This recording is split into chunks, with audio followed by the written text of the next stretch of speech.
Welcome to Circle Time, guys. You ready to learn some fun stuff? I'm so ready. Open, shut them, give a little clap, clap, clap.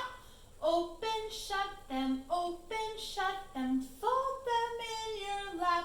Creep them, crawl them right up to your chin. Open wide your little mouth, but do not let them in. Find a cozy spot, let's get settled, and let's do circle time. All right, we have our number poems. Super fun, we've been learning about them. I'm going to start with the first one.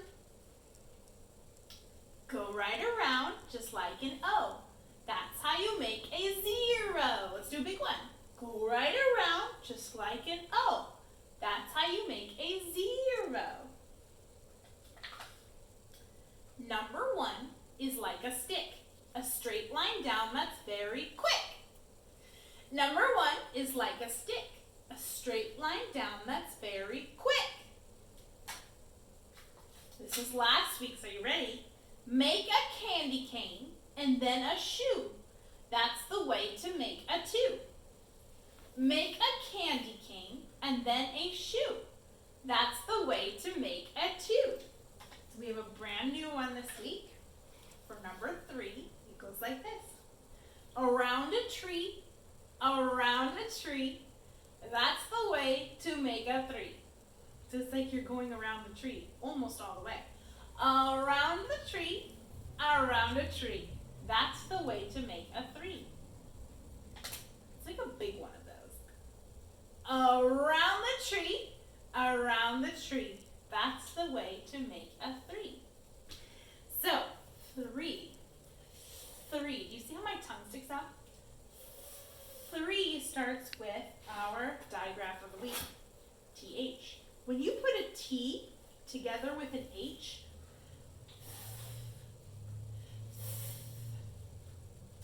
last week we did C and H. Ch.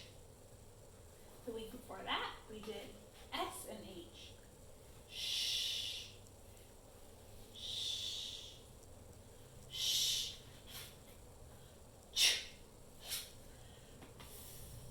Lots of things start with TH.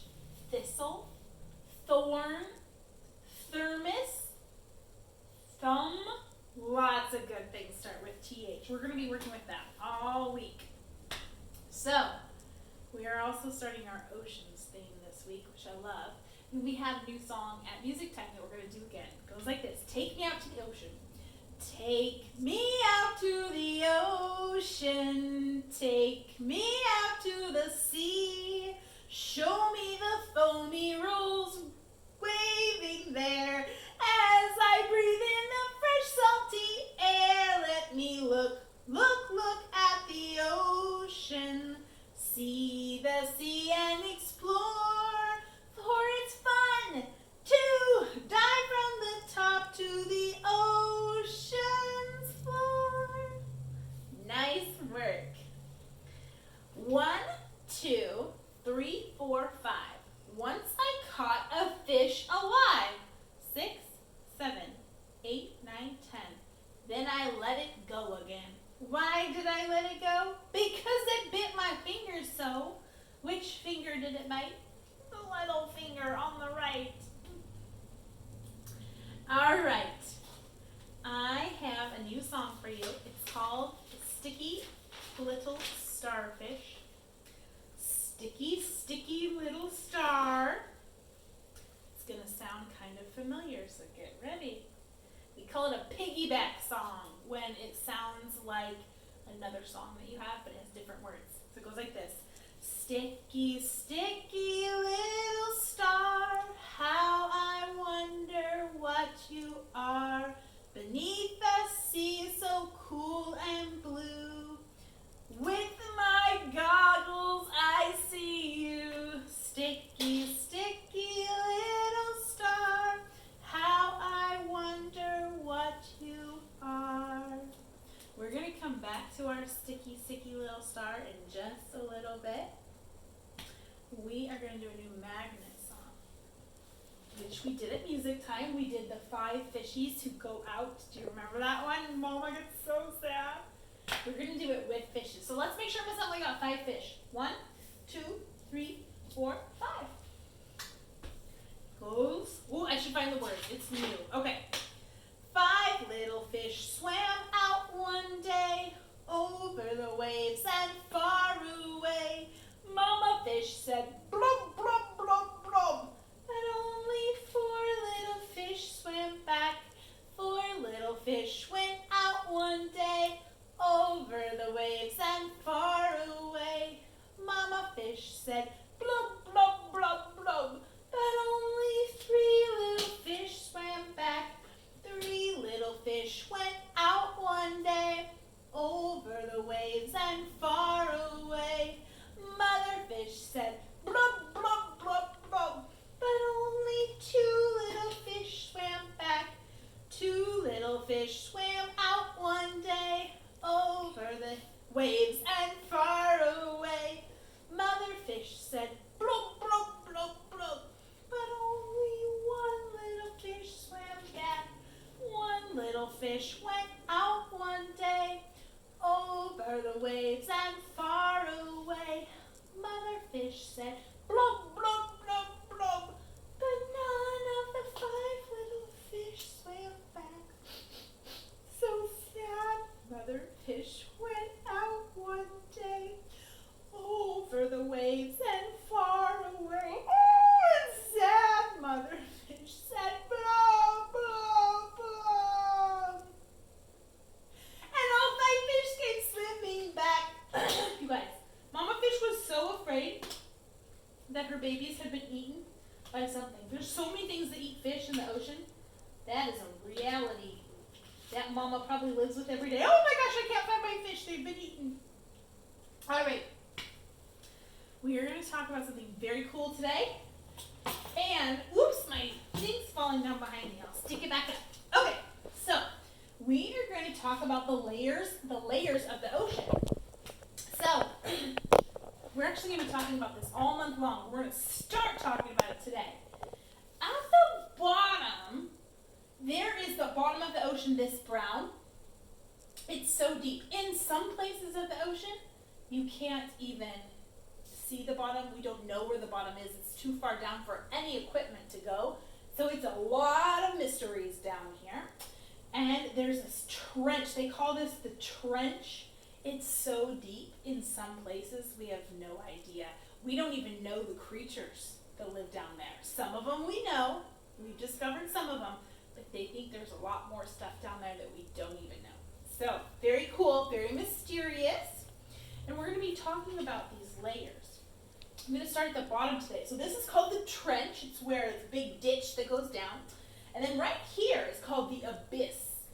The abyss is the darkest place. It's so dark. It's dark and it would feel like if you squish on your head, squish on it, push on it.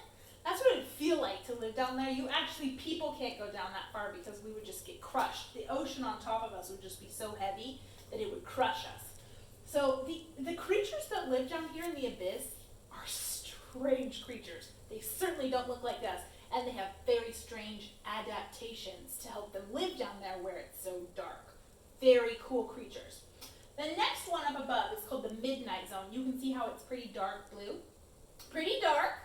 Lots of creatures living down there too. Not a lot of light gets down there, that's for sure. It's pretty dark still. Not as dark as the abyss, but it's pretty dark. Up here is the twilight zone. Twilight is when the daylight meets the nighttime, and it's kind of in between, a little bit light, a little bit dark. That's right here. Lots of ocean creatures live in this zone right here. But today we're going to talk about the sunlight zone. That's at the top. There's a lot of light getting in. The sun, it's right at the top so the sun can shine through. And the creatures you can see, and it's also a little bit warmer up there too because it's closer to the sun. So the sunlight zone. I'll tell you a little creature that lives in the sunlight zone. It's a starfish. Not a starfish, sea star. Sea star. Miss Emily has to remember sea star, not sea star, not starfish. You guys, when I was in school, we called these starfishes. So it's very hard for me to retrain my brain. Sea star. This sea star has 5 legs. Most sea stars have 5 legs, but not all of them.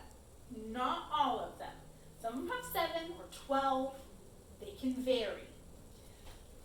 And also, not all sea stars live up in the sunlight zone. Some of them do. They live on the bottom. If the bottom of the ocean is up here, and it's not a very deep part of the ocean, like maybe it's near the shore, then the sea stars will live up there. But there's also different sea stars that live down deep. It just depends on where the bottom of the ocean is, if it's a deep spot or not. They like to be on the bottom. Some other really cool facts about sea stars. They have no brains, and no blood. Weird, right? Not a fish, because if you had a fish and it got cut, you would have blood inside there. Sea stars don't have any blood and no brain. They have a nervous system that just knows what to do without a brain telling it. They're cousins to the sand dollar. If you know about a sand dollar or sea urchins, they're related to those. They usually have 5 arms, but sometimes more. They cannot live in fresh water. So lakes and rivers, you won't find any sea stars. It has to be salty water like the ocean for these sea stars to live. The coolest thing about them, I have to tell you, they eat inside out. What does that mean? It's so weird. It's so weird. But in the middle and the bottom of them, they have a little hole and their stomach's inside, and when they're hungry, they put their stomach outside their body, and the stomach eats something, and then when it's done eating it, it sucks it back in. When we eat something, we put it in our bodies, and then our stomachs stay inside, and it does its job in there. But sea stars, they push their stomach out to eat something, and then they pull it back in. Is that the weirdest thing? So weird. Very, very cool. The biggest one is called the sunflower sea star. It's about a meter, which is a little more than 3 feet, like this big. You guys, it's about as big as you. A sea star as big as you. How crazy is that? And one of the coolest things about them too is, do you remember when we talked about how when worms get a part of them cut off, a segment of them, how they can regenerate? Do you remember what that means? They can grow new parts. Sea stars can do the same thing. If one of their legs gets cut off or eaten or damaged, they can grow a new one. They can regenerate a new limb. It takes a long time. It's a big job for their body, but very, very cool. And there's over 2,000 different kinds of sea stars. That's a lot. That's a ton. So what else lives up in this sunlight zone? Well, I will tell you, sea turtles. Sea turtles also live up in the sunlight zone. And something else that might surprise you, I looked it up. The blue whale lives in the sunlight zone as well. I was kind of surprised because blue whales are so enormous. I thought maybe they would be down a little deeper. But they actually like being up at the top. Well, they need the air, so that makes sense that they're at the top because they're mammals and they breathe air. But there's other whales that live down here, but the blue whale likes to live up at the top. Interesting, huh? So, sunlight zone. Tomorrow for our Zoom meeting, I've got a little job for you. I want you to do a little research and talk with mom or dad or your au pair or your nanny or whoever's taking care of you and ask them, can I learn about maybe 1 or 2 creatures that live in the sunlight zone? So look it up on the computer and let me know what animals you discover that live in the top, the sunlight zone.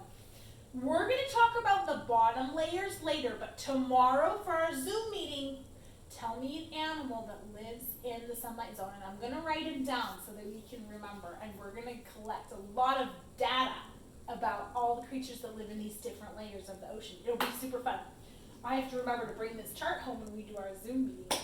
All right, let's see what else. I have some really cool things to show you for lessons, so let's go to the table.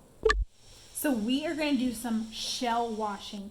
Perry left you guys some seashells that she brought in Florida on the porch. So you all can take a shell from the porch. Hers look a little bit like this one. They're really pretty. So you can take one of Perry's shells home, and I'm going to show you how to wash it. If you don't have one of these shells, that's okay. You can use a rock, or even if you don't have a little car or something that you can wash, that will be fine too. You're going to need a cup of water. And you're going to pour it into your tray. And I have a toothbrush. It's not my toothbrush for brushing my teeth. Oh goodness, no. Please don't use your toothbrush that you use for brushing your teeth. This is a cleaning toothbrush. I use it for cleaning things. And this is soap. If you don't have a cleaning toothbrush at your house, that's okay. You can use a sponge. You could also use a towel or your finger. Everybody's got fingers, right? So a little bit of soap, not a lot. You don't need a lot of soap. And I'm going to wash this big shell right here. I'm going to get a little water on here, stick it in, and we're going to scrub it in little circles so you can see the bubbles. It looks a little bit blue because our soap is blue, and you can just dab it, get a little more water. It's just like when we do table washing. We wash in little circles and it'll clean it right up. It'll become very shiny. And then you can wash the other side. Oh yeah, it's probably a little bit of sand or dirt in your shells, and if you want them in your house, it might be a good idea to have them be clean. And kind of rinse it off, get the bubbles off. And I forgot to grab a towel, but you could use a little wash rag or a little cleaning rag to get it all dried off. Mine's gonna air dry because I forgot my towel, but that's how you clean a shell. And then you'll dry it off. So, next thing I'm going to show you is, I am going to show you a map work. Now, we have been talking about, I'm going to turn it around so you guys can see it. Is that good, Kepler? So this is our map, and we've got our ocean song. And our ocean song talks about all the 5 oceans that we have, right? So it goes, there are five oceans,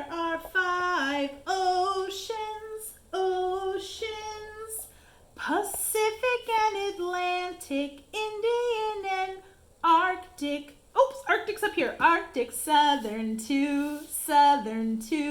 Miss Emily is working backwards and upside down. It's tricky for me. So this is our map, and when you look at a map, not all the time, but most of the time, the waters and the oceans are blue. And then they make the lands different colors. We've got North America, South America, Europe, Asia, Africa. Don't forget Antarctica. Don't forget Australia. So the land parts are different colors, but the oceans are all light blue. So I've got some things down here that I'm going to bring up. Like this whale, would it go on a continent or in the oceans? Yeah, in the water part. We're going to put it in the water. And what about a boat? Would we use a boat on land or in water? Water, you're right. What about a wagon? Would it work too well to have your wagon up here in the Arctic Ocean? No, you need a wagon to be on a land. What about an octopus? Ocean. What about a lobster or a crayfish? I'm not sure which one this is.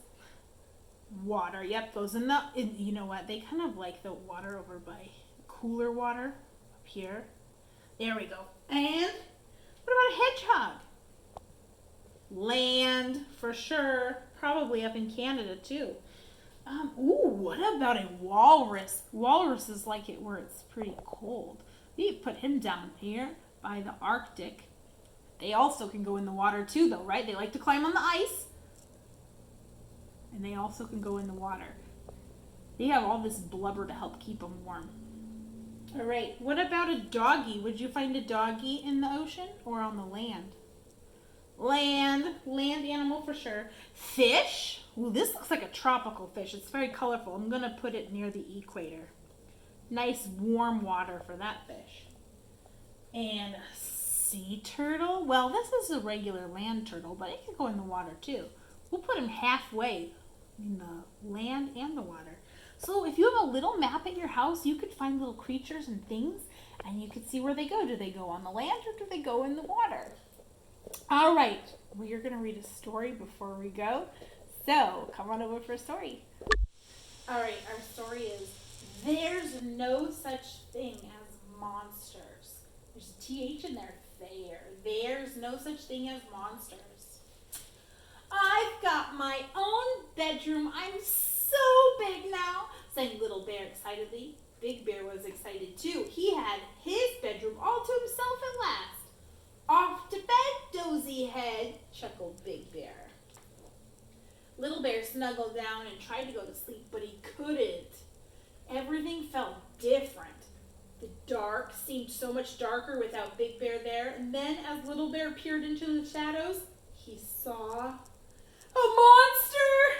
A big, scary monster, all covered in spines, watching and waiting and ready to pounce. Big Bear! Big Bear! Cried Little Bear. There's a spiky monster in my room and it's coming to get me! Big Bear rushed in and turned on the light, but there wasn't a monster, just a floppy old toy on the back of a chair. Big Bear put on his head and did a silly, spiky monster dance. Don't be a scaredy bear. Shadows can't hurt you, he said. Little Bear snuggled down and tried to go to sleep, but it was just too quiet without Big Bear there. He tried humming a little song to keep the quiet out, and then he thought, what if there's something under my bed? Something that's keeping very still. Shh.